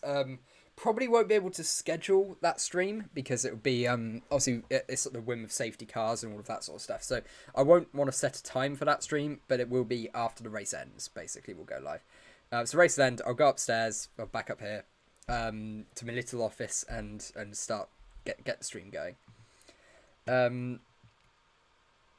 Aston also was quick on pit stop time, 2.5 seconds. Well, that's good, because that means with the F1 Fantasy, how that works this year, you get points based on how quick the team's pit stops are.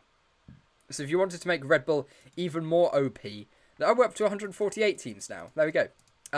Like I say, if anyone does still want to join the F1 Fantasy team, you can absolutely go for it. It's still there. I think it's the top link in the description. If you haven't joined already and you would still like to join, the option is very much there for you. Where are you watching from around the world? Right, what have we got here? So, lap time watch. Aston Martin improved by 2.5 seconds, while others only gained a tenth. Yeah, so you had Williams improving by about 1.2 seconds from last year, and this is so we have the slowest cars improving by the most, basically. So it's good to see. Red Bull making a big jump. Yeah, that's obviously where the gaps come from here with Ferrari. Just making a much bigger jump. Everyone's got quicker, which is nice to see. Alfa Romeo sort of cementing the thing that they really were strong at the start of last year, not because of their car design, but because of the weight. The weight is what made the biggest difference when it came to Alfa Romeo at the start of last season. So, yeah, obviously that makes a big difference. Wait, what's going on in here? You think, okay, I don't know. So yeah, the McLaren improved by a bit. So yeah, obviously Alfa Romeo was strong at the start of last year because they just had such a light car. AlphaTauri, we're seeing, yeah, they haven't made the improvements that we needed to see from them, considering they were already fairly low down in the order last season. So that checks out. All of this makes sense, like from what we've sort of known about the cars so far. Mercedes make a bigger jump than Ferrari, and that's of course seen. They've improved by about a tenth on where they were last year relative to Ferrari, so that's good as well. From Thailand, I love Alex Albon under Williams Racing. He is the pride of Thailand. F1 driver number 23. Yeah, no, fair play. Fair play. He's not a bad driver. He's I feel like a lot of people were quite harsh on him after his time at Red Bull because he was really rushed into that drive up against Max Verstappen, who was more established as a car that really suited him. It just seems a little bit harsh to judge him based on that, but I know a lot of people did, and I think quite unfairly, to be honest. He is British. I know, like really, he's British, but if you're Thai, you're allowed to claim him. Like if he wins, I'm claiming him as British. But if you can do that. I have the FIA rulebook downloaded. Oh, so do I. I'm trying to get through the whole rulebook, so I sort of. Because that's something I noticed last year when we were doing these streams, or like 2 years ago when it was all very controversial. I mean, I'm not sure the FIA knew the rulebook in 2021 for quite a few races. But yeah, I'm trying to get it all in there. I'm also trying to get the technical regulations as well, but obviously a lot of that's a little bit more confusing. Even with some of the university education I've got on that sort of front, it's still quite confusing at times. So I'm trying to get through all of that and sort of understand it at a reasonable level. Mostly because I feel like it's something good for F1 fans to do, because it gives you a better understanding of the sport. You will understand the sport better because of it. So, yeah. But yeah, I mean, obviously, if you don't want to do that, if you don't fancy reading like a 180-page booklet on FIA technical regs, I don't blame you. What am I doing at uni? So I'm doing automotive engineering, and then with a bunch of motorsport modules as well, is what I'm doing. Ooh, I've got messages on Instagram as well. Lance Stroll following a core account. I think it's taken down. Okay, well, I mean, that sounds bad. That generally sounds bad, to be honest, but also quite funny. Yeah. Not a DM I was expecting, but fair play. What do you study at university? So yeah, I'm doing automotive engineering with motorsport stuff. So that's what I'm doing there. Talk about nationality. So Lewis Hamilton got nationality of Brazil last year. They were cheering for him in Brazil. Yeah, no, I saw that. It's pretty cool. I mean, that's really cool for Lewis, because obviously his idol was, Ayrton Senna, and I bet that really does mean a lot to him. He's very much embraced that sort of the sort of Brazilian fans. So yeah, that's really good to see. It's really good to see for him. Right, so one last chance to vote on this poll before we get the last one up. So this is one where you guys are up against me. It's currently 1-1 from yesterday. We've had one prediction earlier today already. This is our second one. We'll have one more before the race starts. So last chance to vote on this poll. I'll leave it up for like literally a minute or two more. And then we'll get the next one up. Hello, Astra. How are you doing? Good to see you around. Hope you're having a brilliant day so far. It's about to get a lot better because you're on our stream. Way. Yeah. So yeah, last chance to vote on this poll before I close it. If you haven't already, I'll give it literally like 1 more minute. Let the last couple of votes come in. So it's currently looking like 2 is what you guys are going for. I think I'm going to go 2 as well, to be honest. But I do like to go different to you guys. So I might go 3+. But I feel like I don't think we will get. I don't think it will happen. All good. Just been out in my new to me 350Z. Lovely. How was that? How was it? So I'm trying to think of a new poll. suggestion here. Well, I forgot. If anyone has a poll suggestion, actually, you can go about that as well. So, right, okay, we'll end this poll now. I feel like that's everyone done. So, you guys have gone for 2. I think I'm going to go... What do I want to go for on this? So, VSCs and safety cars combined. No, I'm going to go 2 as well. I'm just with you guys on this one. I'm with you guys. SEs plus... Oh, could I go 3? Could I go 3? I'm tempted by it. DNF poll, yeah, we'll do that one. What kind of car do you have to do that poll on? That's right, 2 and 2. There we go. Okay, so let's do DNFs. Yeah, how many finishers will there be in the race? If this stops freezing, that'd be lovely. There we go. The YouTube studio bit is so buggy sometimes. How many drivers will be classified as finishers? Okay, so we've got, let's say, we'll start with 20. Then we'll do 19 to 18. I'll do 18 to 19, I guess. Then we'll do Alonso on podium. I mean, maybe. But we sort of did that. We did one quite similar to that a little bit ago with who would finish sort of higher. So,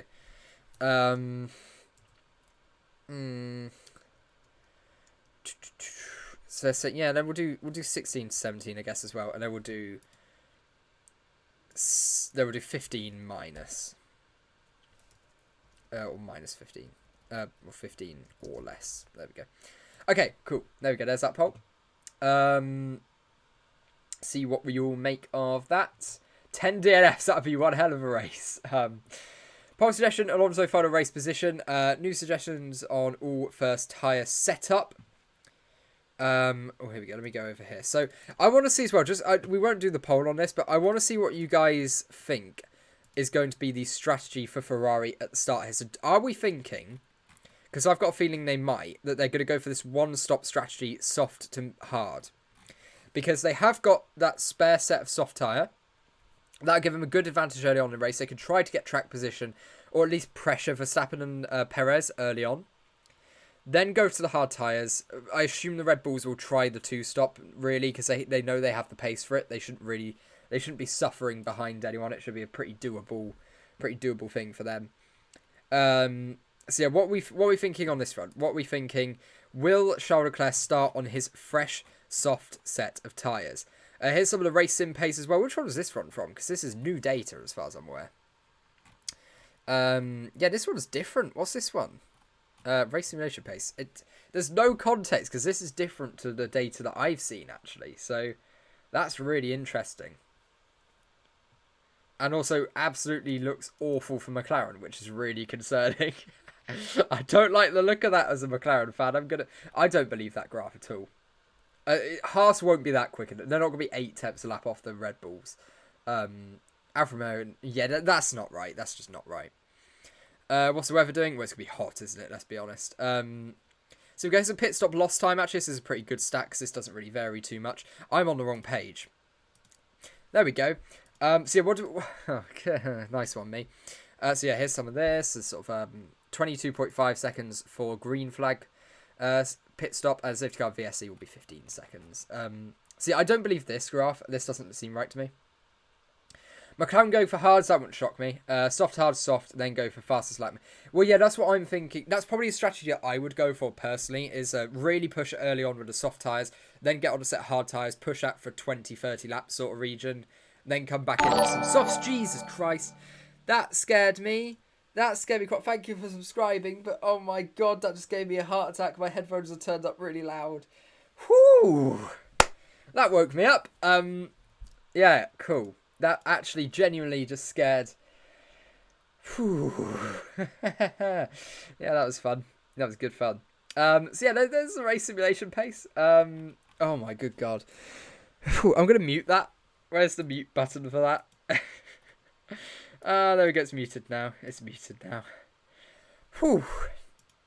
Yeah, not doing that ever again. That was horrific. Right, okay. Well, I don't think I actually can mute it. You know what? It's just fun that's going to just terrify us every single time we subscribe. It's better. With such a race pace gap, we need some issues with Red Bull for a 45. Yeah, no, that's what I'm thinking. That's what I'm fighting. Was it loud on stream? Was it loud on the stream as well? Okay, so I'm gonna look at sorting that out. I know there's a way I could just mute the desktop audio. To be honest, I'll just do that because we're not playing any audio. I guess that should stop that happening again. But Jesus Christ, that scared me. There's some incentive for you guys to subscribe if you're new around here. You can scare the absolute trousers off me. I think I actually ruined myself. Oh, God. Well, I'm happy to know everyone else is also absolutely traumatized by that. Cool. So, yeah, so as we can see here, we've got the strategy of the soft to hard. And I think we're going to see... I think we can see Ferrari try that. I wouldn't be surprised if we saw a try. Because they'll probably think the only way they can win this race is with a one-stop. So, yeah. That'd be interesting. I'm just going to also... There we go. Got that set up on my spreadsheet, so I can add that in a minute. Okay, so far it looks like you guys are going for 16 to 17 finishers, and I'm tempted to go 18 to 19, but I could see there being 18 finishers. I just feel like we might not get a lot of DNFs, because I feel like everyone will try to not crash into each other early on. Oh, this is pretty cool. This is pretty cool. Just two legends catching up pre-race. So yeah, this is obviously, they're going around and doing the parade lap now for all of the fans, nicely as they do. Yeah, so I guess breaking news before this race. So Charles Leclerc, a new energy store being put on the car. You're only allowed 2 of them for the season. So if one of them has already gone kaput, well, rest in peace, Ferrari. Enjoy your penalties for the rest of this year. Also, yeah, Ferrari. Oh my God, Ferrari retweeting stuff. Oh, this is great stuff. Ferrari headed to race as the only team without any new medium tyre. And that's what I mean. That's why I don't think that they both come in with no unused medium tyre. So I think they're going to go for the medium, for the soft hard. I just think that's what they're going to do. Do it, subscribe is the new nightmare. Possibly there's a collision, nose 2 plus 1 mechanic. Yeah, that's very fair as well. Soft hard to Latifi and finally soft. I don't think there'll be more than 3 DNFs. Yeah, no DNFs. Yes, it might work. Would it work when you unsub and sub? No, please don't. Just don't try it. Don't try it, please. I see something about tyres using hards for Q1. Yes, so this is for... So it's being trialled in the Imola Grand Prix. We're seeing hard tyres being used in Q1, medium tyres being used in Q2, and then the soft tyres being used in Q3. It means there's 2 less sets of tyres being used across the whole weekend. I personally think it's a really rubbish idea. I don't like it one bit, but... There we are. There we are. That's what the FIA have... Well, what F1 have decided to go for, and I guess the FIA approve or whatever. I don't know how it works, to be honest. So, yeah, I don't like it. I don't like it, but that's the way it's going, apparently. I guess I hope it works. You know, I'm not going to sit here and hope that it fails. I hope it's good, but I don't think it will be, off the face of it. What kind of music do you listen to? Oh, my God. I have, like, the... strangest music taste. Like I don't have a set music taste at all. It's just, it's completely different. There'll be like modern really rubbish like pop stuff, and then there's like old like rock, like current rock. So much, and I know there's even like some country in that. There's so much. I listen to so many different songs. It's ridiculous. Like whenever I go on Spotify and like shuffle it, I have no idea what's coming up at all. To Megadeth. I'm not really into metal. I'm not like massively into metal, to be honest. I still think I do have a couple of songs that would be like classed as metal, but like on the whole, I'm not like massively into it. Stone Roses. I don't know what I've even got, to be honest. Let's open Spotify. Let's do a video where we just go over my Spotify playlist. Can I claim it as a business expense if I use it on a video?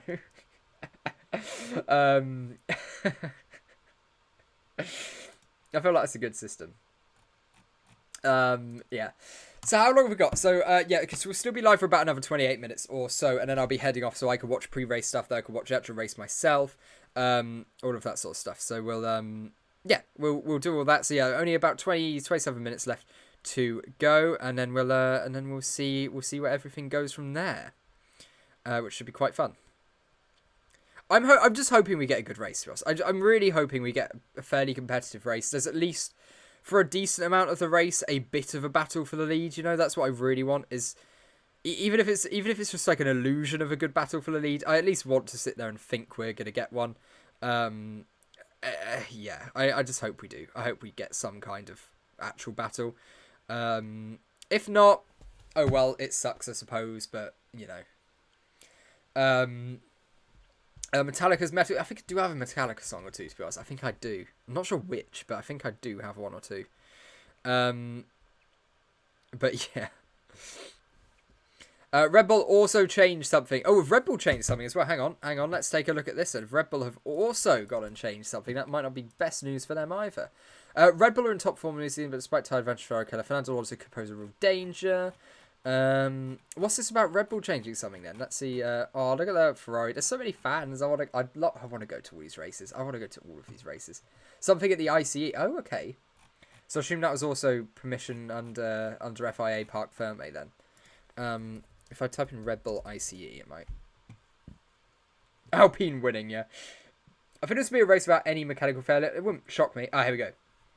Red Bull have replaced engine components to avoid any reliability problems. The ICE oil inlet... okay. Has been replaced in Max Checo's car. Red Bull spotted reliability concerns with this particular component and have already found a simple... Okay, there we go. So that's a small concern, but it seems to be fixed. Right, I'm off. Nice to see you live again. Yeah, it's nice to have you in the chat, Astro. Nice to see you. Enjoy the race and whatever you happen to be getting up to. And maybe speak to you post-race as well if you happen to be free. Rebel Ice, more sugar you even do want to, yeah. Love Alexander Albon under Williams.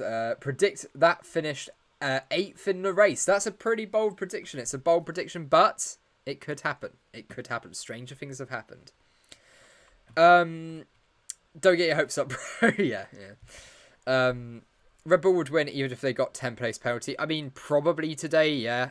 Like, they look really, really strong. And as I've been saying for a while now, Red Bull are going to be strongest this season in these early races. This is where they're going to be at their strongest. So, yeah, I mean, that checks out, to be honest. It checks out. Of course, see you later. See you then.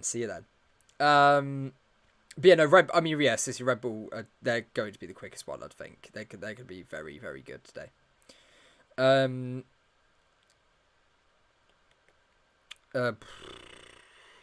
Yeah. Ricardo Pete for new tyres. Box Richardo. Box. Fair enough. God's sake. Oh, I got 22nd, I guess. What's that? Give John Watson. Right. I see what you mean. Yeah, 23rd. What have we got? Okay, I'm going to take one last look at F1 Fantasy because I sort of want to just see how this is going to go. So what we're looking at. So if I wanted to go, let's say top to date, won't happen because there's a lot of people using, for example, the 3 times boost on Verstappen. In a weird roundabout way, it might be beneficial for me compared to the other people using these bonuses on Verstappen and Alonso and those, that actually they retire. Even though they're my 2 highest scoring drivers, probably, it might be beneficial for them to retire simply because then those people have wasted their boost. So, I don't know. We'll see about that one. Okay, Lance, box and crash confirm. I'm actually ahead of you. Hey, there you go. Fair play. I'm up on, my 25th? I think I am. Is it 25th? Yeah, 25th. Doing pretty well. What are you? 20... Where do you happen to be? Yeah, my first team place is 25th on here. Daniel has kidnapped Checo and will be driving today. Drama pre-race. I'm 75th. There you go. Right, who have you got on your team? I mean, you're really close points-wise, so it looks a lot worse than it is. You've got your extra DRS on ones, I see. Yeah, I'll save my chips, I think, for the sprint race. The Azerbaijan sprint race, might put it on Max there. Or maybe like a Ferrari, that might be fairly strong at Azerbaijan. Not sure, we'll wait and see. Damn it, at least 2 out of 3. Yeah, there you go, not too bad. Last place warrior is 79. Ooh. Last place warrior is not in last place. They're not doing their job. I forgot crashing into teammate. Oh god, yeah. Jesus Christ. Let's not do that. Last place. Who is in last place? Right at the bottom we've got F1, but only my favourites. So, that's rough. That's rough. Okay, I see how that scored low. Ooh dear. Is it a Chahas there? I don't know what I was doing yesterday, lol. I'm not sure, to be honest. I think I did see that name, actually. I was scrolling through this morning, seeing what was, I think I did, yeah, you're around somewhere. I think I did see it.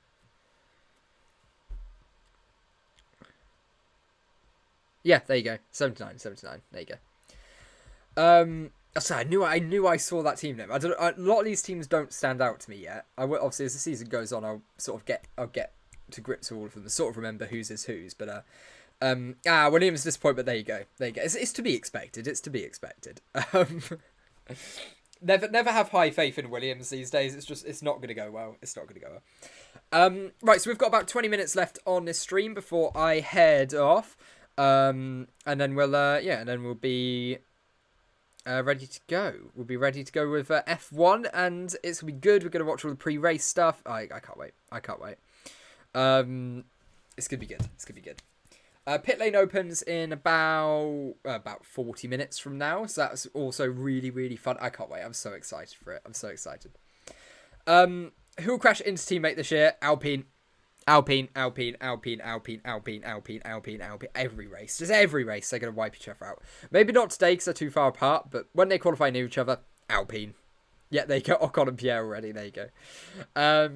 Williams' disappointment is ahead of both last place Warrior and another team. Oh, God, Williams' disappointment, I tell you. Leclerc screaming, no! Ocon will hit Gasly and Gasly will fight Ocon. I hope so. How funny would that be? How funny would it be? It'd be great. So what we got? So yeah, here's our starting grid for the races. Let's sort of leave that up for a minute. So okay, let's get some like sort of final predictions in, because we're sort of around that point now where we're going to say what we think is going to happen in this race. So I'm saying Ferrari, they'll try. But then what are Ferrari trying to do with that extra set of soft tyres from yesterday, you know? So are they saving those tyres for literally just in case there's a late safety car, or are they planning on starting the race on those softs? Because if they don't use them because there's no late safety car, then that's, you know, you've just thrown away a potential starting place. Because I really think Leclerc could have beaten Perez yesterday. He only needed to improve by like a tenth. There wasn't a lot in it, and he probably would have. Could have fought for pole, really. I mean, he himself only says he is stupid. Yeah.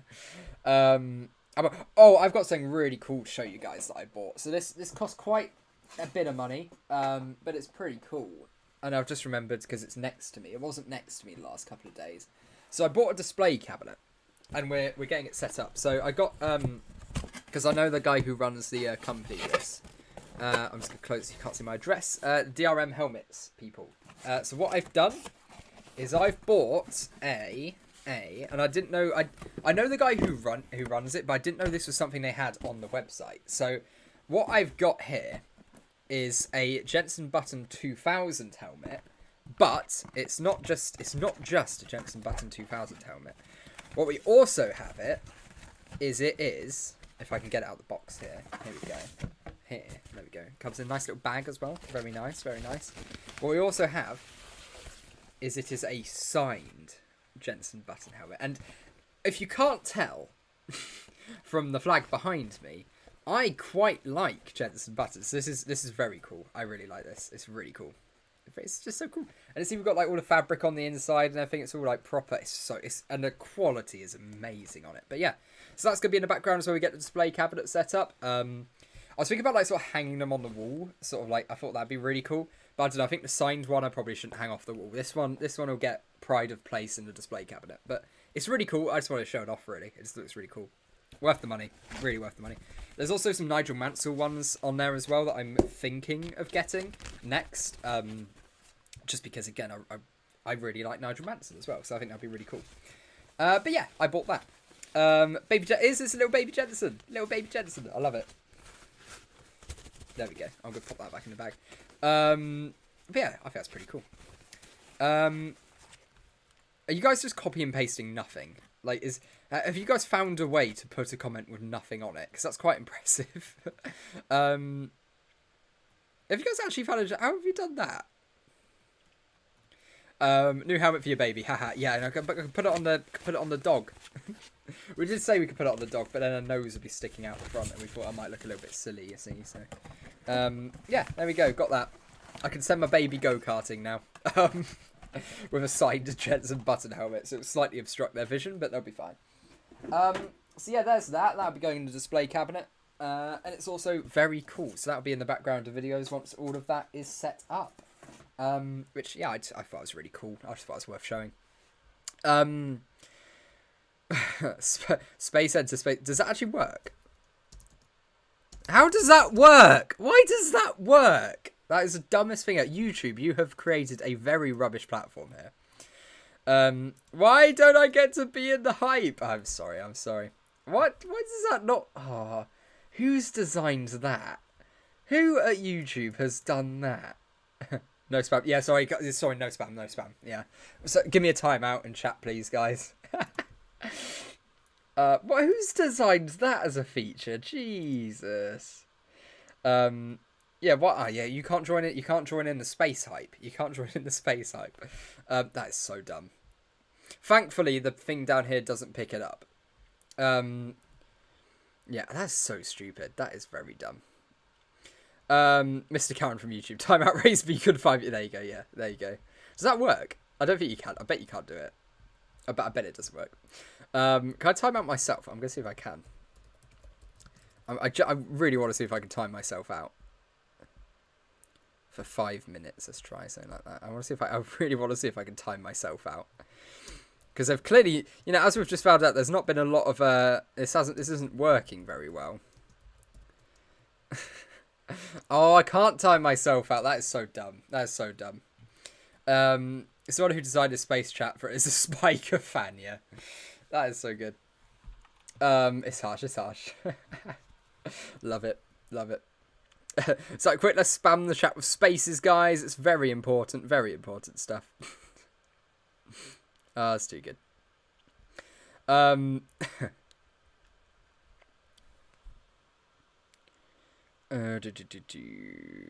Cool. Can you time someone out for 1 second lot? Maybe, I'm not sure, to be honest. What are these emojis? What? I have no idea what emoji that is. That's it's like a Cookie Monster thing, but it's not. Last year we saw a lot of same team clusters, Red Bull 1, 2, Ferrari 3, 4, and Merc 5, 6 in May races. This year we'll see this. Yeah, I mean, I think the midfield's just so close. The midfield battle this year is really, really close. I think we'll get a few Red Bull 1, 2s. I think early in the season they might be able to pick up 1 or 2 or 3 or 4 1, 2s maybe. But as the season goes on, the other teams should theoretically start to catch up development-wise. And that should sort of shake that up a bit. There's a lot of weird emojis, isn't there? I admit I started, but guys, I found a life hack. Rishi arrested for spacing. Verstappen, Checo, Hamilton, George, Leclerc, Sainz, Alonso. Okay. I could see that being the finishing result, to be honest. I could see that finishing result. I don't know, you see, I don't know about the race today, because obviously we now know the 1 lap pace a little bit better. You know, we got that from yesterday in qualifying, but race pace is always a different story. It's never the same. So I'm especially looking at a lot of the midfield teams, like the Alpine. Is that going to have good race pace? Because, you know, they were really confident pre-season. Surely they've got something. They're going to bring something to the table, surely. So hopefully they do. Should I change my name into AlphaTauri Disappointment? Yeah. Verstappen, Leclerc, Alonso, Checo, Russell, Hamilton, Sainz, and Stroll. Yeah. Okay, so my top 8. I'm going to go with my top 8. We've got Verstappen win, Verstappen win, Leclerc second, Perez third, Alonso 4th, Sainz 5th, Hamilton 6th, Russell 7th, Stroll 8th. That's my top 8. And probably 3 of those will be right, which will be a decent return, to be honest. Alonso, Sainz, Perez, Hamilton, and Russell. How many sprint races this year? There are 6. There are 6 sprint races this season. Azerbaijan, Austria, Spa.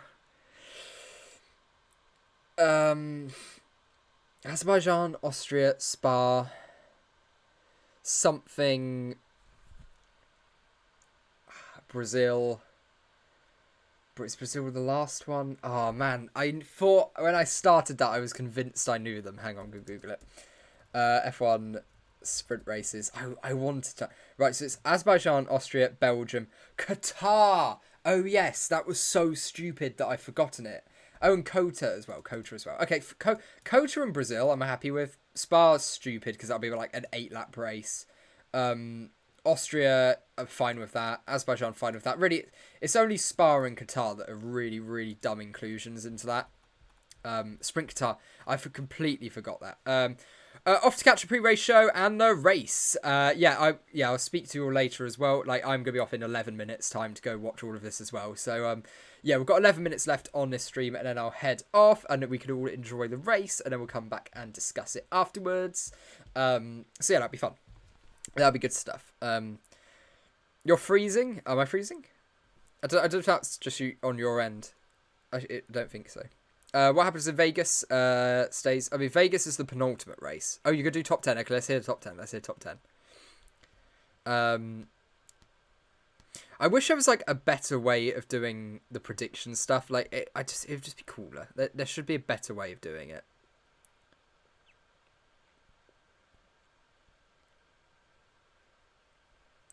Yeah. I wish there was, like, a really good...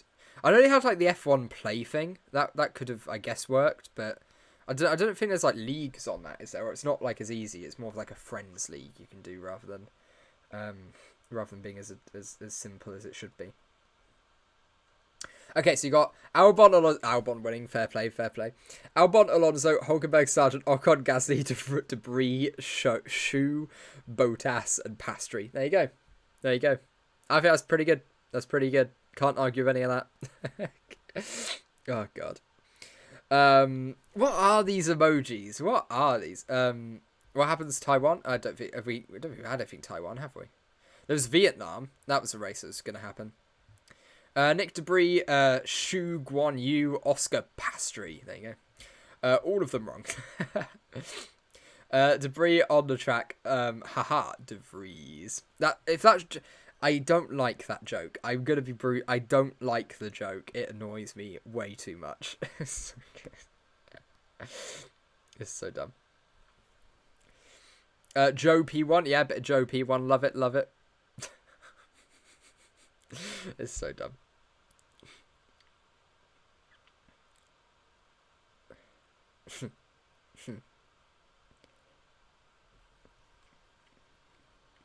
But yes, 9 minutes about. I mean, to be honest, probably no problem in like wrapping up the stream now. It means I can go get some food and drink. I might do that because I'm gonna have lunch. I'm gonna cook it. If you've got any questions, get those in now, and we'll sort of look at rounding off the stream. Fabulous says it's for wait, really? Does it? Oh, that's quite bad. That would explain. Does it actually say that? Does it genuinely say that? Hang on.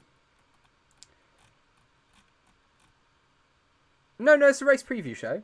I hope. Well, it is on my screen. I hope it is.